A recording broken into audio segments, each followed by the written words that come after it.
માનેલું જે હોય એ જ આપણને એમને અહીંયા ફળ મળે, પણ જે મેન વાત છે એ રહી જાય, અહીંયા ભૂલ છે.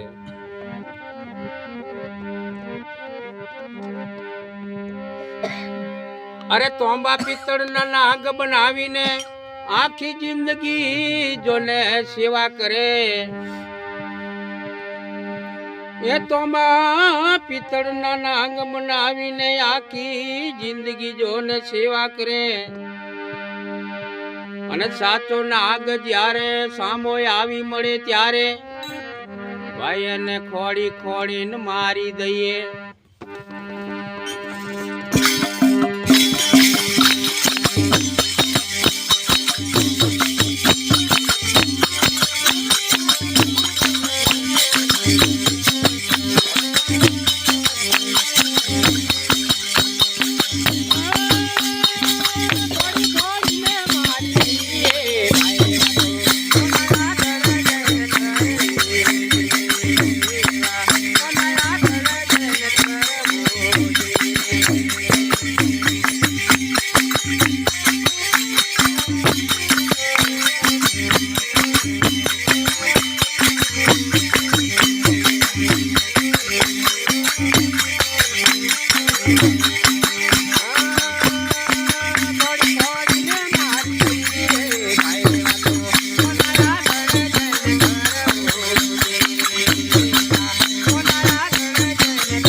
તોંબા પિત્તળના નાગ બનાવીને આખી જિંદગી સેવા કરો,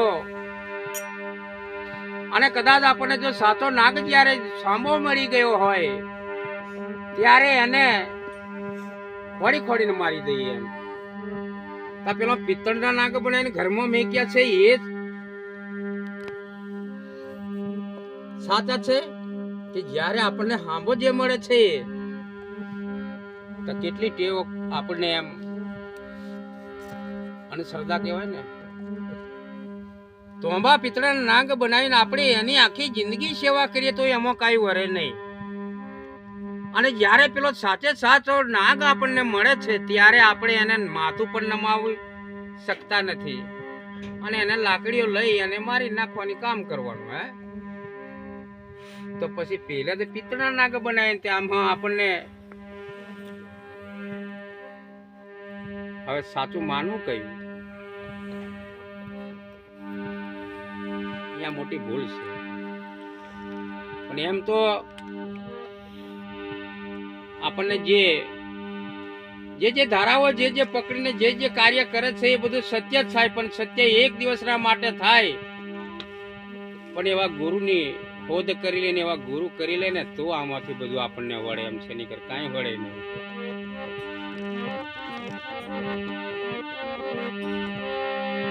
અરે લગ્ન વખતે સભાના દેખતે હાથ જાલીને જોને મંગળ ફેરા ફર્યા, એ લગ્ન વખતા સભાના દેખતે હાથ જાલીને જોને મંગળ ફેરા ફર્યા, અને પતિની બીમારીની સેવા કરવામાં ભાઈ લોગથી લજવાય મરે.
છે કે સભાના દેખતે લગ્ન વખતે હાથ ઝાલીને જે મંગળ ફેરા ફર્યા છે, આ બધાને જેને જેને લગ્ન થયું એ બધાને ખબર જ છે કે કેમ આપણા લગ્ન થયા હતા. હે એમાં કેવા પણ એકબીજાને પૂછવાનું નથી. કદાચ કોઈક લગ્ન ના કર્યું હોય તો એકબીજાને તો જોયું જ હોય કે આવી રીતે હાથ ઝાલીને મંગળ ફેરા ફર્યા હતા એમ. અને કેટલા માણસો જાનમાં ગયા તે હોય આપણને ખબર હોય. કદાચ 100-200 માણસ આપણે જોનમાં લઈ ગયા હોય અને કન્યા પક્ષના ત્યાં કેટલા માણસો હોય, આપણા કરતા ડબલ હોય, તો 500 માણસના વચ્ચે જો આપણે કન્યા લેવા ગયા હોય તો હાથ ઝાલીને જો મંગળ ફેરા ફર્યા હોય તો હાથ કેમ પકડવામાં આવે ત્યાં? તે બધાની સાક્ષીમાં કે આજથી આપણે નર નારી એમ નર નારીનો નાતો ત્યાં બંધાય તે કે આજથી આપણે નર નારી એમ. તો સભાના દેખતે જે આપણે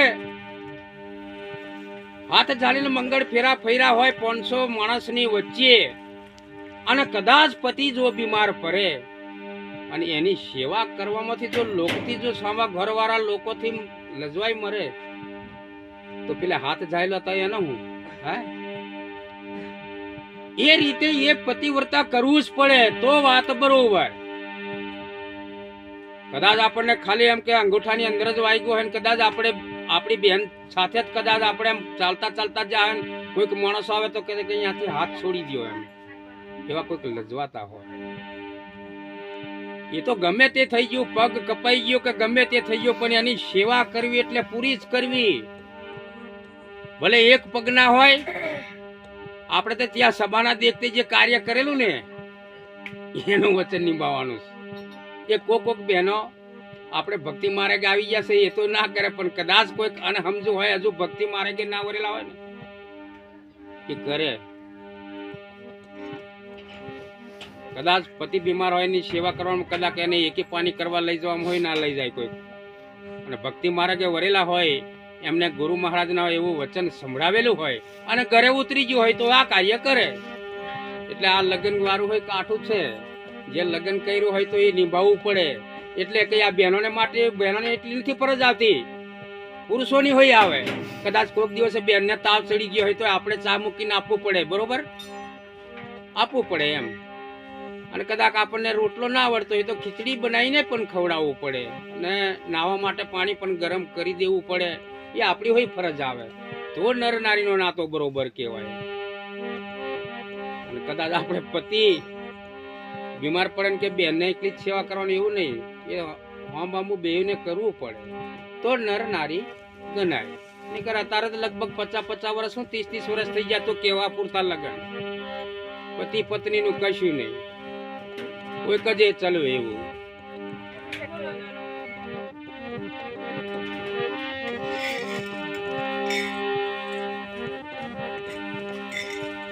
અરે પશુનું માંસ ઘરમાં ધાલે અને અમે ઊંચા છે મજોને કેવડાવે, અને તમારે જ્યારે આપણને અડી ગયો ત્યારે ભાઈ બળાઈ ગયા એમ કેવડાવે.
પશુનું માંસ ઘરમાં ઘાલે અમે ઊંચા છે એમ કેવડાવે.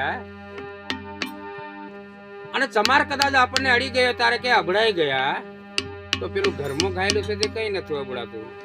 અને આ તો ખાલી ચમાર આપણને આડે છે તે તો એનો ધંધો છે. મરેલા ઢોલનું ખાલ કાઢવાની એનો ધંધો છે.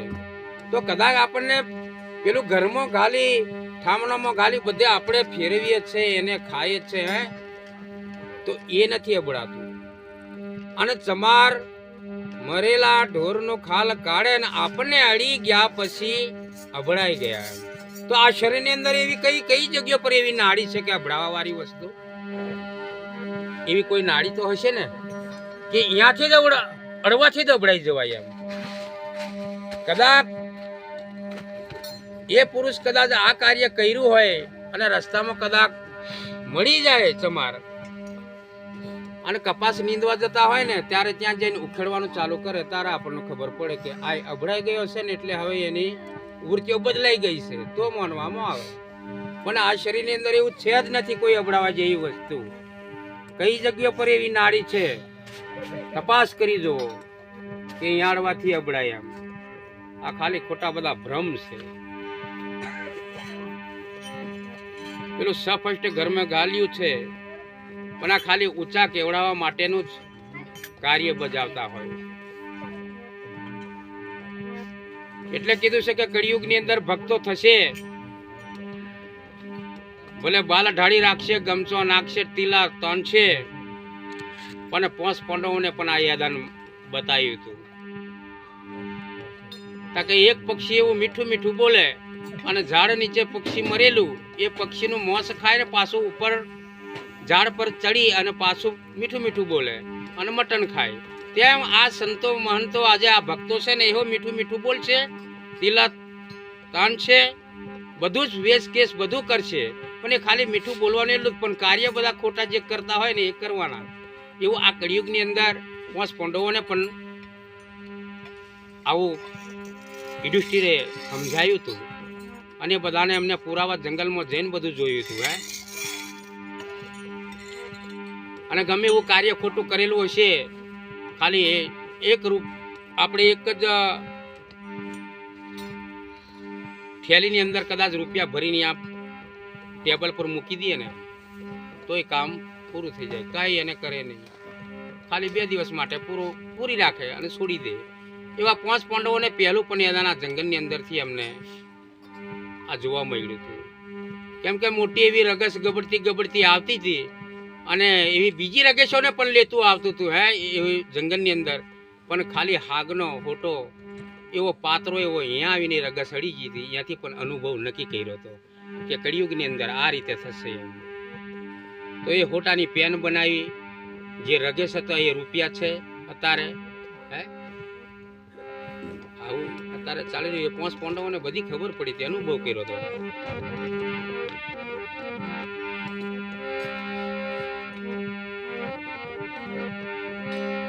અરે જય સિંહ રામ જેવા ગુરુ મળે તો જો નહીં જીવન અર્પી દઈએ. એ જય સિંહ રામ જેવા ગુરુ મળે તો જો ને જીવન અર્પી દઈએ. મંગન તો હવે મંગન થયો ભાઈ કેમ છોડી દઈએ નીચ નામ.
બોલો સતગુરુ મહારાજ. જો આપણી